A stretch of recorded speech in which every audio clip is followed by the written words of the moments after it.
శుద్ధ విద్యాంకురాకార ద్విజపంక్తి ద్వయోజ్వల అని పిలుస్తున్నారు.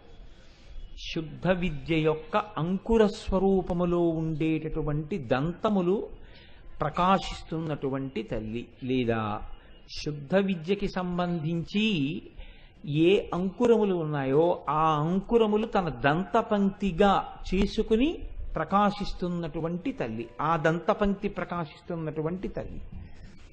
ఇది మీరు కొంచెం జాగ్రత్తగా ఒడిసి పట్టుకోవలసినటువంటి నామం. మనకి సనాతన ధర్మమునందు ఒక లక్ష్యం ఉంటుంది. ఏమా లక్ష్యము అంటే విద్, వేదము అన్నది విద్ అనేటటువంటి దాంట్లోంచి వచ్చింది. విద్ అంటే తెలుసుకొనుట. మీకు పుస్తకాలన్నీ కూడా తెలుసుకోవడానికే ఉపయోగపడతాయి. ఒక బీకామ్ చదువుకోవడమో, ఎంకామ్ చదువుకోవడమో, ఒక బీటెక్ చదువుకోవడమో అంటే దానికి సంబంధించినటువంటి పుస్తకాలు చదువుకుని దానికి సంబంధించినటువంటి జ్ఞానాన్ని లోపల మనం పొంది ఉండడం. కానీ ఇవన్నీ దేనికి పనికొస్తాయి అంటే ఈ విద్యలు కుక్షింభరత్వానికి పనికొస్తాయి, అంటే పొట్ట పోసుకోవడానికి పనికొస్తాయి అంతే, లేదా సమాజమునందు ఒక స్థాయిని పొందడానికి పనికొస్తాయి. ఈ చదువు చదువుకున్నాడండి కాబట్టి ఆ ఉద్యోగంలో ఉన్నాడు, ఈ చదువు చదువుకున్నాడండి ఎక్కువ డబ్బులు సంపాదించుకుంటున్నాడు, ఈ చదువు చదువుకున్నాడు ఓ 2 కార్లు ఉన్నాయి, ఈ చదువు చదువుకున్నాడు ఒక పెద్ద సౌధం ఉంది, అంతవరకే వాటి ప్రయోజనం. అంత మాత్రం చేత అతను మళ్ళీ పుట్టకుండా అటువంటి స్థితిని పొందగలడా అంటే ఒక్కనాటికి పొందలేడు. ఎందుచేత అంటే అతను సంపాదించినటువంటి ద్రవ్యం ఎంత నిజాయితీతో కూడినదైనా కావచ్చు, ద్రవ్యాన్ని మీరు మళ్ళీ ఖర్చు పెట్టడం కూడా అంత ధర్మబద్ధంగా ఉండాలి. కాబట్టి ఖర్చు పెట్టడంలో వైక్లభ్యం వచ్చిందనుకోండి, ఆ అర్థము పాపహేతువై కూర్చుంటుంది, అప్పుడు లేనిపోని ఇబ్బందులు మళ్ళీ వస్తాయి. పైగా అసలు అలా అర్థము చేత తరించడం అనేటటువంటిది కుదరనటువంటి విషయం. కేవలము జ్ఞానము చేత మాత్రమే తరించాలి.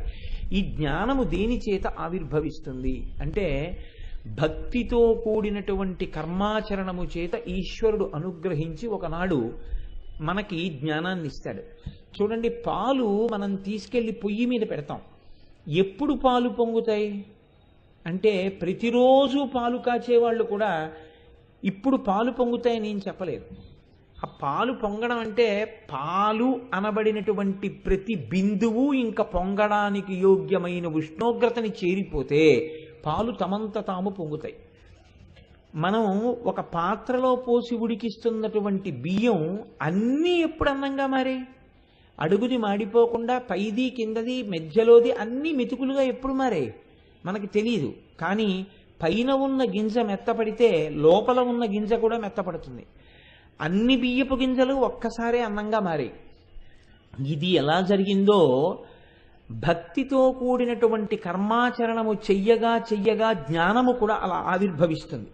ఆ జ్ఞానావిర్భావము జరిగితే ఆ జ్ఞానము వల్ల మాత్రమే మోక్షము సాధింపబడుతుంది. ఈ మోక్షము సాధించడానికి యోగ్యమైనటువంటి విద్య ఏది ఉన్నదో ఆ విద్యకే శుద్ధ విద్య అని పేరు. మిగిలిన విద్యలన్నీ హూణ విద్యలు.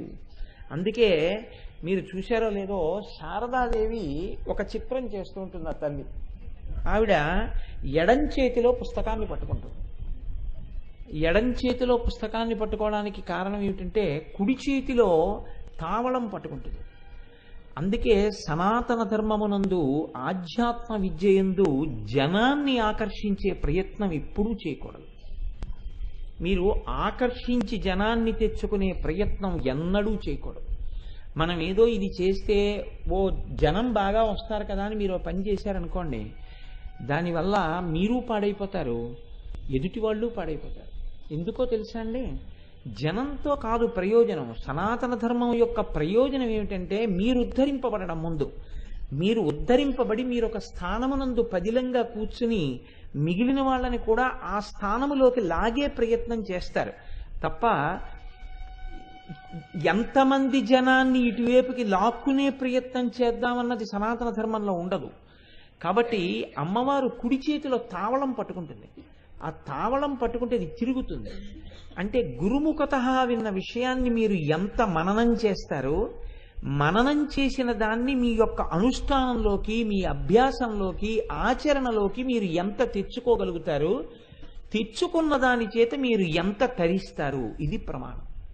తప్ప కేవలంగా విన్నామంటే విన్నాం, అర్థరహితమైనటువంటి విషయం. గురుముఖత విన్నటువంటి ఏ విషయమైనా విశ్వాసముతో కూడినదై ఉండాలి. ఇది మనని ఉద్ధరిస్తుంది అన్న నమ్మకం ఉండాలి. ఆ నమ్మకంతో ఆచరించినది ఏది ఉంటుందో దాని వలన మాత్రమే ప్రయోజనాన్ని పొందుతాడు. అందుకే చూడండి, మనకి ఒక మాట చెప్తారు, శుద్ధ విద్య యొక్క ఫలితమేమి అంటే, మామూలుగా శుద్ధ విద్య కాని చేత ఎలా కుక్షింభరత్వం కలుగుతుందో, శుద్ధ విద్య యందు ఒక స్థితిని పొందితే, అనగా తాను ఆ శుద్ధ విద్య చేత తరించిన వాడై తానే ఆ విద్యాస్వరూపాన్ని పొందేస్తే తానేమవుతాడు అంటే అభేదమును పొందుతాడు. దేనితో అభేదమును పొందుతాడు? తనకు విశ్వమునకు అభేదం. విశ్వముతో ఎందుకు అభేదమును పొందుతాడు అంటే, విశ్వమే విష్ణువు, విశ్వమే అమ్మవారు. ఆ విశ్వమునందు అంతర్భాగమైన తాను కూడా విష్ణువే, తాను కూడా అమ్మవారే. ఉన్నది ఒక్క వస్తువే, రెండు వస్తువులు లేవన్న స్థితికి వెళ్ళిపోతాడు. ఇప్పుడు ఇదే ఈ స్థితి వారి యందు ఏమవుతుందంటే కారుణ్యముగా వ్యక్తమవుతూ ఉంటుంది, ఒక గుణముగా కాదు. తుట్టతుదకు శుద్ధ విద్య యందు ఏమవుతుంది అంటే విశ్వము తాను ఒకటిగా నిలబడిపోతాడు. అప్పుడు కారుణ్యమన్నది ఎందుకు పెళ్ళుబుకుతుంది అంటే, ఆయన బాధకి అవతల బాధకి తేడా తెలియక అనుభవిస్తాడు. మీకు నేను ఒక ఉదాహరణ చెప్తాను. ఇప్పుడు శృంగగిరి పీఠానికి పీఠాధిపత్యం వహిస్తున్నటువంటి మహాపురుషుడు ఎవరున్నారో భారతీ తీర్థస్వామి వారు. ఆ భారతీ తీర్థస్వామి వారి గురువు గారు ఉండేవారు. ఆయన పేరు అభినవ విద్యాతీర్థస్వామి వారు. ఆ అభినవ విద్యాతీర్థస్వామి వారు శృంగగిరి పీఠానికి ఆధిపత్యం వహిస్తున్నటువంటి రోజుల్లో ఒక గమ్మత్తు జరిగింది. ఒక ఆయుర్వేద వైద్యుడు ఆయన దర్శనానికి వచ్చారు. ఆయన దర్శనం చేసుకున్న తర్వాత ఆయన మంది ఇచ్చారు. ఏమిటదని అడిగారు. ఆయన అడిగితే, ఎప్పుడైనా కాళ్ళు బెణుకు పట్టినా, నిప్పి పెట్టినా, దెబ్బలు తగిలినా, కండరములు పట్టేసినా ఈ మందు రాసుకుంటే వెంటనే గుణం కనపడుతుంది, నొప్పి తగ్గిపోతుంది. ఇది మీరు అలవోకగా ఏదో ఇచ్చాను కదా అని చెప్పి మళ్ళీ ఎవరికో కాళ్ళు నొప్పి అంటే ఇచ్చేసారు. అలా ఇచ్చేసేయకండి. ఇది సామాన్యమైన మందు కాదు, చాలా కష్టపడి చాలా ఖర్చు పెట్టి చాలా పదార్థాలతో తయారు చేసిన మందు. కాబట్టి మీరు చాలా భద్రంగా ఉంచుకోండి సుమా, ఎప్పుడైనా అవసరమైతే వాడుకోండి అని చెప్పాడు ఆయన. తప్పకుండా అలాగే. ఇప్పుడు ఆయన దాన్ని సత్యదండంతో ఇలా తోసి పరివారంలో ఒకరిని పిలిచి దాన్ని భద్రం చేయండి అన్నాడు. ఆ వచ్చిన ఆయన చాలా సంతోషపడి స్వామి స్వీకరించారని వెళ్ళిపోయారు. వాళ్ళు భద్రం చేశారు. మరునాడు సాయంకాలం అభినవ విద్యాతీర్థ స్వామి సత్యదండం పట్టుకుని తుంగానదిని దాటి శారదామాత గుళ్ళోకి రావాలి గురునివాస దగ్గర నుంచి. ఆయన అటువైపుగా వస్తున్నారు. అక్కడంతా పెద్ద తోట ఉంటుంది. అక్కడ ఎప్పుడూ తిరిగే కుక్కే ఒక కుక్క కుంటుతూ నడుస్తోంది. ఆయన ఆగి అన్నారు, ఆ కుక్క ఎందుకు కుంటుతోందని అడిగారు. అడిగితే ఎవరో కొట్టారండి, ఆ కుక్క కాలు నిప్పి చేసింది, అందుకని కాలుతో నడవలేకపోతోంది అన్నారు. ఆయన అన్నారు, ఎలాగో నడవలేకపోతోంది కదా, కుక్కని పట్టుకుని ఇలా తీసుకురండి అన్నారు. గబగబా వెళ్ళి శిష్యులు కుక్కని తీసుకొచ్చారు. ఇప్పుడు ఆ పరివారంలో వాడిని పిలిచన్నారు, నిన్న ఆ ఆయుర్వేద వైద్యుడు తెచ్చి ఇచ్చిన మందు ఇలా పట్టుకురా అన్నారు. ఆ మందు పట్టుకొచ్చారు. పట్టుకొస్తే దానికి జాగ్రత్తగా మందు రాయించారు. ఆయన రాయించి రోజు దానికి తగ్గిందా ఇంకొంచెం రాయాలా చూడండి అనేవారు. కొన్నాళ్ళకి ఏమైపోయిందంటే 4-5 రోజుల తర్వాత ఈయనకి ఇచ్చిన మందు డబ్బా ఖాళీ అయిపోయింది. కుక్క కాలు దిద్దుబాటు అయిపోయి పరిగెత్తి వెళ్ళిపోయింది. ఇప్పుడు ఆయన చూసి ఎంత ఆనందపడిపోయారు. పోన్లేవయ్యా, కుక్క కాలు దిద్దుబాటు అయిపోయింది అన్నారు. ఆ ఔషధం అత్యంత ఖరీదైంది అని చెప్తే కుంటుతున్న కుక్క వంక చూసి, కుక్క కుంటితే కుంటుంది కానీ రేపొద్దున మనకేమైనా నొప్పి వస్తే పనికొస్తుందని చెప్పి మందు దాచుకోలేదు. కుంటుతున్న కుక్కని చూడగానే ఆ కుంటడం ఎంత బాధగా ఉంటుందో అన్నది అర్థం చేసుకోగానే మన దగ్గర ఔషధి ఉంది కదా వాడేశారు. ఇది విశ్వమంతా ఒకటే అన్న భావన వలన పైకొచ్చిన కారుణ్యం. ఈ స్థితిని పొందినటువంటి వారు శుద్ధ విద్య చేత అనుగ్రహింపబడ్డారు, అనగా అమ్మవారి చేత అనుగ్రహింపబడినారు అని గుర్తు. ఇది పతాక స్థాయి సనాతన ధర్మంలో. ఈ స్థాయిని పొందినటువంటి మహాపురుషులు ప్రకృతిలో ఏ ప్రాణి యొక్క ఖేదాన్ని చూసి వాళ్ళు ఓర్చుకోలేరు. అది వాళ్ళ పట్ల ఖేదంగా భావన చేసేసి వాళ్ళు బెంగ పెట్టేసుకుంటారు. ప్రపంచంలో ఏ ప్రాణి సంతోషాన్ని చూసి వాళ్ళు అసూయ పొందలేరు. ఎందుకు పొందలేరంటే ఎవరు సంతోషాన్ని పొందినా అది తన సంతోషంగానే భావన చేస్తారు. అందుకే భగవాన్ రమణులు కొండ మీద గోళీలు ఆడుతుండేవారు పిల్లలతో. అంటే బాల్య చేష్టితములు ఎలా ఉంటాయో అలా ఉంటాయి జ్ఞానుల యొక్క చేష్టితములు. ఎవరు అమ్మవారి అనుగ్రహాన్ని పొందారో వారు ప్రపంచాన్ని తనని ఒకటిగా చూసుకున్నారు. ఇది ఏకాత్మ భావనతో అన్నిట ఉన్నటువంటి ఒక్క వస్తువుని చూస్తుంటారు. ఆ ఒక్క వస్తువుని చూడగలిగినటువంటి ప్రజ్ఞకి ఎదుగుతారే ఆయన జ్ఞాని. ఆ జ్ఞాని మీకు బాహ్యమైనటువంటి అలంకారం చేత దొరకడు. ఆయన లోపల అలా ఉంటాడు, అటువంటి జ్ఞానంతో ఉంటాడు. ఆయనకి ఎదుటివారి ఆనందం తన ఆనందం, ఆ స్థాయికి పెరిగి ఉంటారు. చంద్రశేఖర పరమాచార్య కాంచీ పీఠాధిపత్యం వహిస్తున్న రోజుల్లో వంటవాడు మినప్పప్పు ఎత్తుకుపోతూ దొరికిపోయాడు. దొరికిపోతే పరమాచార్య దగ్గరికి తీసుకొచ్చారు, ఈ వంటవాడు మినప్పప్పు ఎత్తుకుపోతున్నారని. ఏం శిక్ష వేయమంటారని అడిగారు. అడిగితే ఆయన అన్నారు, వాడికి ఒక 5 షేర్లు మినప్పప్పు 2 షేర్లు నెయ్యి ఇచ్చి పంపండి అన్నారు. అదేమిటని ఆశ్చర్యపోయారు కదూ. వాడు రోజు పాపం గారెలు వండి మనందరికీ పెడుతున్నాడు పీఠంలో. వాడికి తను తినాలని తన బిడ్డలకి పెట్టుకోవాలని కోరిక ఉండి ఉంటుంది. వాడికి డబ్బు లేకపోయి ఉంటుంది, అందుకు కదూ మినప్పప్పు ఎత్తుకెడుతున్నాడు. మనం సిగ్గుపడద్దు. వాడికి 5 షేర్ల మినప్పప్పు 2 షేర్ల నెయ్యి ఇవ్వండి, వాడు నీతి గారెలు తిని సంతోషపడి వచ్చి పీఠంలో వంట చేస్తాడన్నారు. ఇది సర్వాత్మ భావన. అందరి దృష్టి ఒకలా ఉంటుంది, జ్ఞాని దృష్టి ఒకలా ఉంటుంది. అది మీరు అలవాటు చేసుకుందామంటే వచ్చేది కాదు. నేను భగవాన్ రమణుల్ని ఇమిటేట్ చేస్తాను, నేను చంద్రశేఖర పరమాచార్య స్వామి వారిని అనుకరిస్తాను, రామకృష్ణ పరమహంసని అనుకరిస్తాను అంటే మీకు ఒక్కనాటికి రాదు.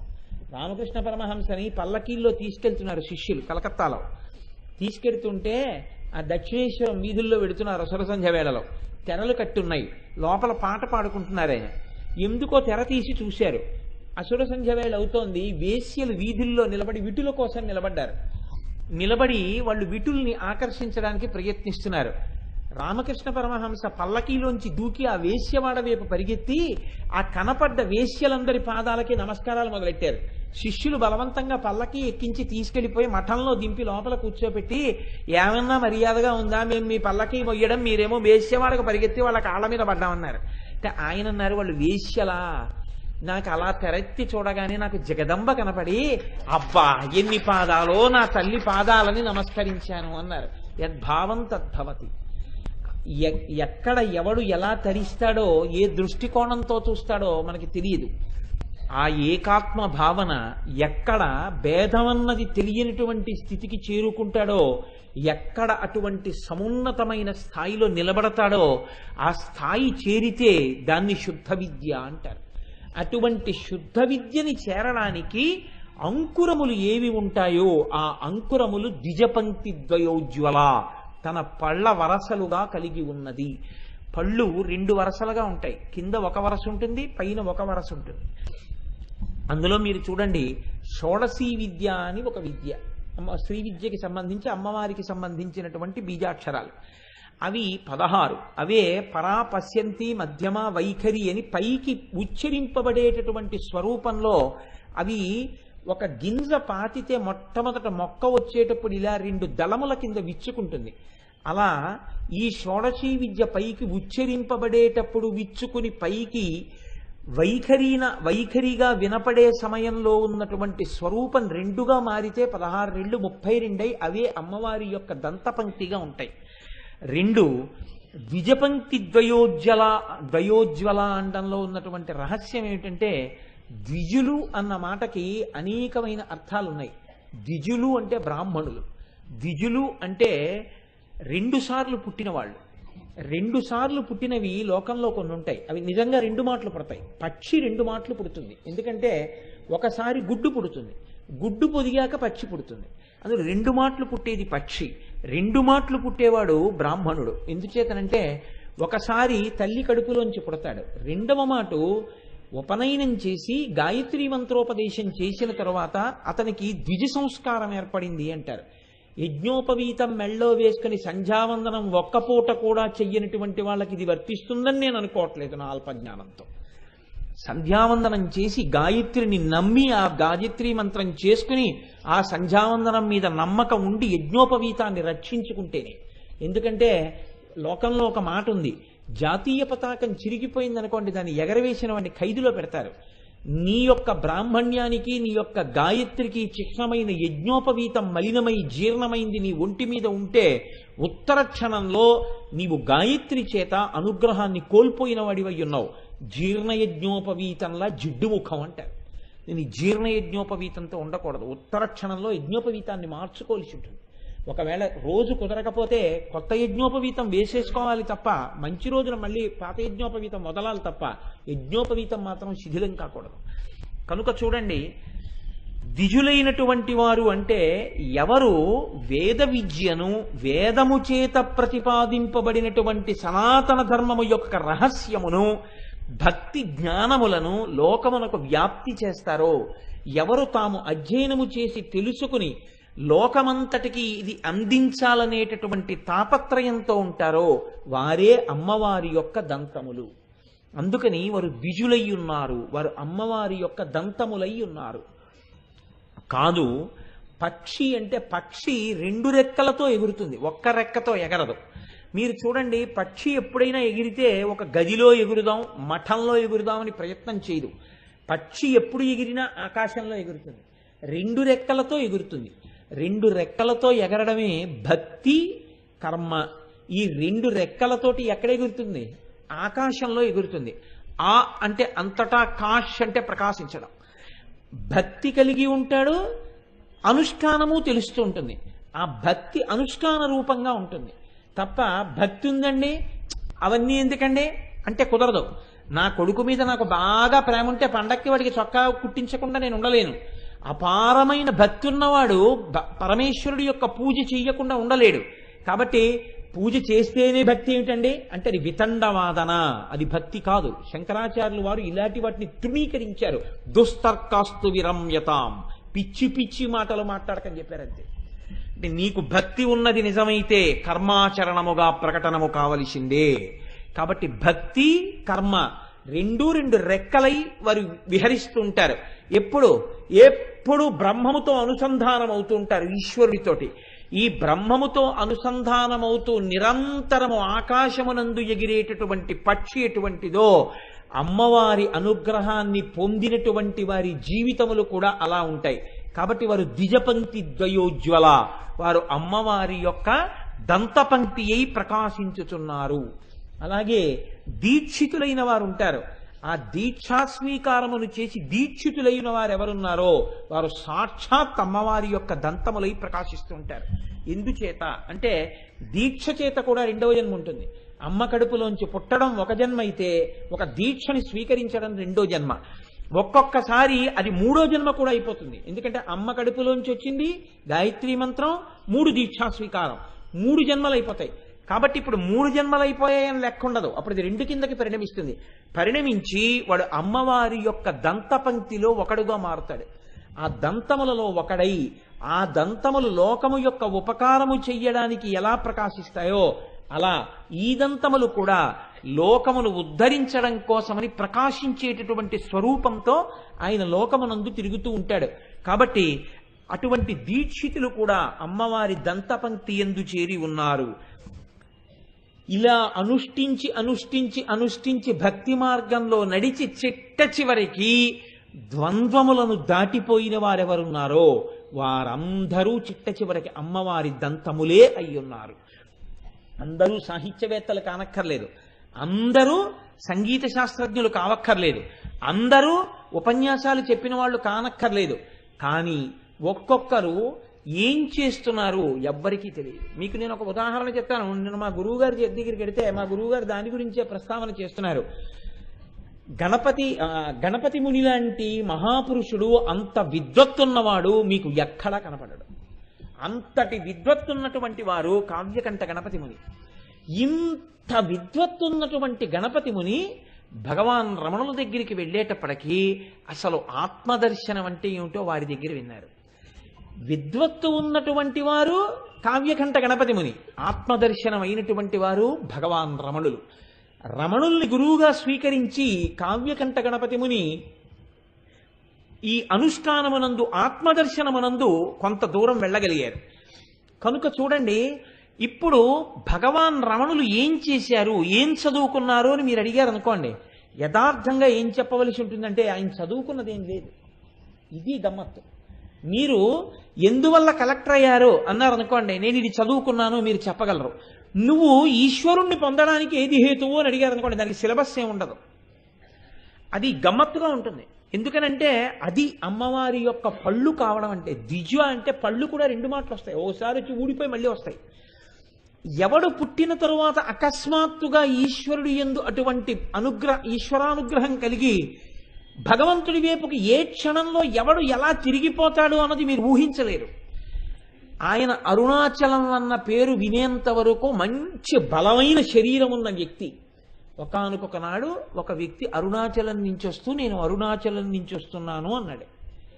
ఎవ్వరూ ఇంట్లో లేనప్పుడు మరణాన్ని పొందుతున్న అనుభూతి ఒకటి ఆయనకి కలిగింది, అంతే. ఆ తర్వాత ఇంకెప్పుడూ ఆయన అరుణాచలం నుంచి తిరిగి వెనక్కి రాలేదు. ఆ రమణులు ఇవాళ మోక్షమునందు ఆత్మదర్శనమునందు భగవాన్ రమణులు చెప్పిన మాటలు ఏవి ఉన్నాయో అవి ఆదిశంకరాచార్యుల వారు చెప్పినటువంటి మాటలతో తుల్యములు. ఏం చదువుకున్నారు రమణ మహర్షి అని మీరు నన్ను అడిగారనుకోండి, అప్పుడు నేనేం చెప్పవలసి ఉంటుందంటే 8వ క్లాస్ చదువుకున్నారు అని చెప్పవలసి ఉంటుంది. 8వ క్లాస్ చదువుకున్న ఆయనకి ఉపనిషత్తులు ఎలా వచ్చాయి, వేదాలు ఎలా వచ్చాయి అని అడిగారనుకోండి, ఆ ప్రశ్నకు అర్థం ఉండదు. ఎందుకు అర్థం ఉండదు అంటే ఇంత మెత్తగా ఉండేటటువంటి లోపలి భాగం కలిగినటువంటి బుగ్గలు, ఇంత మెత్తగా ఉండేటటువంటి నాలుక, వీటి మధ్యలో ఇంత గట్టిగా ఉన్నటువంటి పళ్ళు ఎలా వచ్చాయి? ఇంత గట్టిగా ఉండే పళ్ళు ఇంత మెత్తగా ఉండేటటువంటి బుగ్గల లోపలి భాగాల్ని కానీ నాలుకని కానీ కరవకుండా ఎలా సహకరిస్తున్నాయి? మీకు తెలియదు. భగవంతుడి యొక్క అనుగ్రహాన్ని పొంది ఆయన ఎలా అన్ని విషయాలు తెలుసుకుని మోక్షం వైపుకి వెళ్ళగలిగాడు? మీకు తెలియదు, తెలియాలని లేదు కూడా. లౌకిక విద్యల్లో ఈయన ఇది చదువుకున్నాడు, ఇది చేశాడు.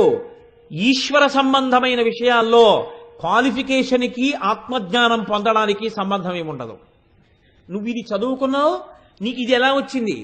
అదొక చచ్చు ప్రశ్న. ఆ ప్రశ్న వేయకూడదు. ఈశ్వరానుగ్రహమే హేతువు.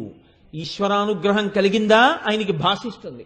ఈశ్వరానుగ్రహం లేదా నువ్వెంత చదువుకున్నా ఆ చదువు కూడా అహంకారానికే పనికొస్తుంది. కాబట్టి చూడండి, ఇప్పుడు ఈ స్థితిని పొందిన వారెవరున్నారో వారందరూ అమ్మవారి యొక్క దంతపంక్తి అయి ఉన్నారు, ద్విజులై ఉన్నారు. 2వ మాట పుట్టిన వారు వాళ్ళందరూ. ఒక మాట పుట్టి అకస్మాత్తుగా వారి ధోరణి ఈశ్వరుడి వైపుకి తిరిగిపోయి అటువంటి స్థితిని పొందారు. స్వాతంత్రోద్యమ సంగ్రామంలో తిరిగి ఐసీఎస్కి ఆ రోజుల్లో సెలెక్ట్ అయ్యి కొద్దిగా చిన్న తేడాతో ఐసీఎస్ని వదిలేసుకున్నటువంటి మహానుభావుడు అరవిందో అంతటి యోగి పుంగవుడు అయ్యాడని ఎవరనుకున్నారు? ఇంత సంస్కృత భాషా ప్రావీణ్యం ఉన్నటువంటి ఆ కావ్యకంఠ గణపతి ముని చిట్ట చివరికి ఖర్గపూర్లో తన పక్కనే ఉన్న సేవకుడు తనకి ఏ ఉపచారం చేయకపోతున్నా సరే హాయిగా ఆత్మదర్శనాన్ని అభిలషించిన వారి శరీరాన్ని ఎలా విడిచిపెట్టగలిగారు? భగవాన్ రమణులు చిట్ట చివరి ఆక్సిజన్ సిలిండర్ పట్టుకొస్తుంటే వద్దు అని చెయ్యి ఊపి, అమ్మయ్యా చిన్ని గుడారములో ఉన్న పెద్ద ఏనుగు ఆత్మగా నిలబడే అవకాశం వచ్చింది, ఈ శరీరాన్ని వదిలేస్తున్నాన్ని సంతోషంగా ఎలా వదలగలిగారు? ఇవి ఏ కారణం చేత అటువైపు తిరిగాయో ఆ తిరిగినటువంటి క్షణం 2వ మాట జన్మ వచ్చినట్టు. అవి 2వ మాట పుట్టి స్థిరంగా నిలబడిన పళ్ళ లాంటివి. అవి అమ్మవారి పళ్ళు. లోకంలో పళ్ళు చాలా ఉండొచ్చు.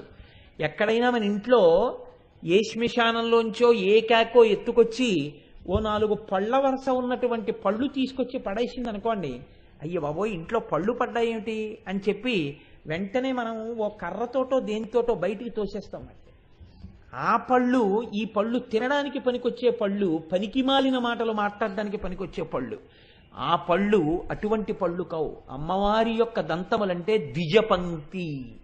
లోకోద్ధరణ చేసేటటువంటి మహాపురుషులు ఏ జన్మ చిట్ట చివరి జన్మగా ఈ లోకంలో ప్రకాశించారో, ఏది అది చిట్ట చివరి జన్మయ్యి భగవత్తత్వాన్ని లోకమునకు అందచేశారో ఆ జన్మలో వారు కొన్ని కోట్ల మందిని భగవంతుడి వైపుకి తిప్పగలిగారో ఆ జన్మలే అమ్మవారి యొక్క దంతముల పంక్తిగా నిలబడి ఉన్నవారు. ఆ 32 పళ్ళే అంత గొప్పవి తప్ప అటువంటి స్థితిని పొందిన వారు వేల మీద లక్షల మీద ఉండరు, ఎక్కడో ఒక్కడుంటాడు. కాబట్టి ద్విజపంక్తి ద్వయోజ్వల, ఆ అమ్మవారి దంతపంక్తియే ఒక చంద్రశేఖరులు, ఒక చంద్రశేఖర భారతి, ఒక రామకృష్ణ పరమహంస, ఒక త్యాగరాజు, ఒక ముత్తుస్వామి దీక్షితర్, ఒక శ్యామశాస్త్రి, ఇంతమంది మహాపురుషులు. కాబట్టి ఇవాళ అమ్మవారి యొక్క దంతపంక్తి గురించి చెప్పుకుని శుద్ధ విద్యాంకురాకార ద్విజపంక్తి ద్వయోజ్వల అన్న నామాన్ని అన్నంత మాత్రం చేత ఆ మహాపురుషులందరూ అమ్మవారి దంతపంక్తిగా కూర్చుని అమ్మా మమ్మల్ని అనుగ్రహించడానికి ఈ దంతములను ద్విజులను మాకిచ్చావమ్మా అని మనమందరం ఆ తల్లి దంతములకు నమస్కరించవలసినటువంటి పరమ పవిత్రమైనటువంటి రోజు. లలితా సహస్రనామం వ్యాఖ్యానం సిరీస్లో భాగంగా మరిన్ని నామాలకు అర్థాలు తెలుసుకోవడానికి ఇప్పుడే రుద్రంబజీ ఛానల్ని సబ్స్క్రైబ్ చేసుకొని బెల్ ఐకాన్ క్లిక్ చేయండి. సర్వేజన సుఖినో భవంతు.